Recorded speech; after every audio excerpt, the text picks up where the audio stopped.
Assalamualaikum warahmatullahi wabarakatuh.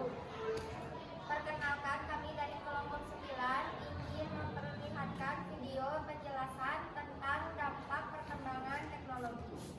Berikut cuplikan. Dampak perkembangan teknologi. Definisi perkembangan teknologi yaitu suatu proses kegiatan dalam rangka mengembangkan teknologi atau ilmu tentang keterampilan. Tujuan perkembangan teknologi yaitu untuk memudahkan pekerjaan maupun aktivitas sehari-hari masyarakat. Contohnya, kita yang tidak punya kendaraan dan ingin pergi, dengan gampangnya sekarang kita tinggal pesan ojek online di aplikasi. Kemajuan teknologi menghasilkan modernitas dan ditandai dengan pertumbuhan ekonomi, mobilitas sosial, ekspansi atau perluasan budaya. Dampak positif, 1. Dapat menciptakan perlengkapan alat yang canggih sehingga dapat melakukan kegiatan dengan efektif dan efisien. Yang kedua, dapat berinteraksi dan mendapatkan informasi dalam waktu yang sangat singkat. Adapun dampak negatif yaitu 1. Pola kehidupan masyarakat yang ketergantungan terhadap gadget. Yang kedua, individualis. Yang ketiga, banyaknya orang yang melupakan nilai-nilai kebudayaan Indonesia. Yang keempat, masuknya budaya barat ke Indonesia. Dan adapun upaya untuk menghadapi dampak perkembangan teknologi yaitu yang pertama, gunakan teknologi sesuai dengan tujuan dan keperluannya. Yang kedua, jika masih di bawah umur, harus didampingi orang tua saat menggunakan gadget. Yang ketiga, pilih informasi yang memiliki sumber yang jelas.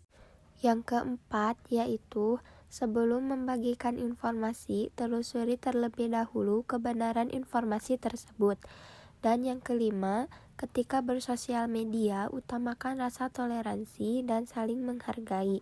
Jangan mudah terpengaruh terhadap informasi yang provokatif. Kita bisa lihat perkembangan teknologi dari masa reformasi sampai sekarang. Dan inilah ilustrasinya. Setiap pagi mungkin kita bangun karena dengar suara alarm di HP kita. Sambil melek di pinggir kasur, buka HP dulu, update media sosial, dan sehabis mandi langsung berangkat ke sekolah naik ojek online, dan kalau mau jajan tinggal pesen makan. Semua lewat HP kita. Tapi pernah gak sih kepikiran kalau di zaman dulu semua teknologi ini emang belum ada? Terus gimana sih rasanya hidup di zaman sebelum teknologi yang kita kenal ditemukan? Jadi lebih enak mana hidup di zaman sekarang atau tahun 50-an? Pastinya banyak yang jawab lebih enak zaman sekarang. 70 tahun yang lalu jelas belum ada internet, belum ada YouTube, video ini, dan tentunya belum ada smartphone. Tiap pagi dibanguninnya sama jam waker. Kalau mau nelpon orang kita harus pakai telepon ribet yang mesti diputar-putar. Kalau mau dengerin musik kita harus pakai alat gede ini buat mainin piring yang gak kalah gede. Berangkat pergi mesti jalan kaki, kalau jauh baru naik delman. Sungguh sangat ribet. Tapi dimanakah sekarang benda-benda ini? Bagaimana bisa semua hal yang ribet ini dimasukin ke HP kita yang kecil? Jadi, ceritanya ada revolusi yang dipimpin sama teknologi digital. Sebelum revolusi ini, penyimpanan data masih berbentuk analog atau bahkan manual. Buat ngirimnya juga belum canggih-canggih banget. Tapi dengan teknologi digital ini pastinya semuanya jadi lebih cepat dan praktis. Tapi bayangin dulu kita nyimpen data-data masih ditulis di kertas, sedangkan satu CD bisa nyimpen data sama dengan 19 meter tumpukan kertas. Dan akhirnya zaman sekarang kita udah biasa banget nemuin memori 1 tera.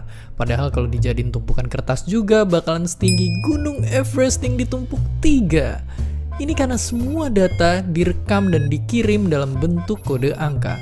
Dan semakin teknologi terus maju dan maju, semua ujungnya ke satu penemuan yang penting banget. Internet. Munculnya internet bikin perkembangan teknologi melesat kencang. Dulu buat nonton film kita harus ke bioskop dan ngantri panjang banget buat beli tiket. Sekarang kita tinggal buka HP dan pesen tiket online. Bahkan udah ada ribuan film siap ditonton lewat sentuhan tangan. Untuk belanja dan bertransaksi kita nggak perlu lagi ke bank buat ngambil uang. Di zaman dulu pun bank itu pakai sistem barter alias nggak segampang transaksi di hari ini. Sekarang ini ibaratnya bank pun udah masuk ke HP kita. Dan karena smartphone udah bisa ngelakuin apa aja, banyak juga orang yang punya lebih dari satu. Saking banyaknya pengguna HP, kalau semua smartphone aktif di dunia dijejerin, barisannya bakal muterin bumi 10 kali. Sungguh sangat banyak. Jadi, kalau di sisi teknologi, emang zaman sekarang menang telak. Yang dulu perlu banyak tempat penyimpanan harus kesana kemari atau harus nunggu lama, sekarang ada semua di HP kita. Asal jangan sampai kecanduan stalking sosial media mantan tiap malam. Dan seperti biasa, terima kasih. Sekian dari kami. Wassalamualaikum.